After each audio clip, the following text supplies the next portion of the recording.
इसमें हम आपको एक ऐसा तरीका बताएंगे जिससे आपको इस प्रश्न को पूरी तरह से सॉल्व करने की आवश्यकता नहीं पड़ेगी, सीधा ही आप ऑप्शन से ही इस प्रश्न का आंसर दे सकते हो।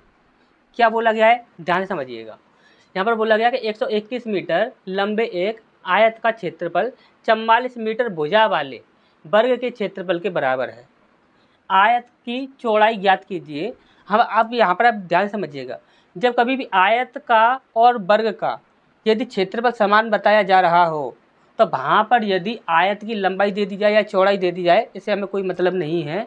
और वर्ग की यदि आपको भुजा दे दी जा रही है तो हमेशा ही याद रखिएगा, इस संख्या से आप इस संख्या को डिवाइड करके देखिएगा कितना आपका बन रहा है, उसी से आप डिवाइड करके देख लीजिएगा। जो ऑप्शन आपका डिवाइड हो जाएगा वही आपका आंसर हो जाएगा। हमने बोला कि यहाँ पर आपकी लंबाई दी गई है, लंबाई किससे डिवाइड हो रही है, यहाँ पर बोलोगे 121 है, 121 जो है वह आपका 11 से डिवाइड हो जाता है। हमने बोला 11 से डिवाइड हो जाता है तो आप 11 से इस संख्या को डिवाइड करो, कितना बचता है आपका 4 बचता है, क्योंकि 11 चौक 44 यानी कि 4 बार में डिवाइड हो रहा है तो आपका 4 बच रहा है। हमने बोला कि 4 यदि आपका बच रहा है तो 4 से देखो आपका कौन सा ऑप्शन डिवाइड हो रहा है। 4 से आपका 17 डिवाइड होगा नहीं, 14 डिवाइड होगा नहीं, 15 डिवाइड होगा नहीं, 4 से सीधे 16 डिवाइड होगा। यही हमारा आंसर हो जाएगा।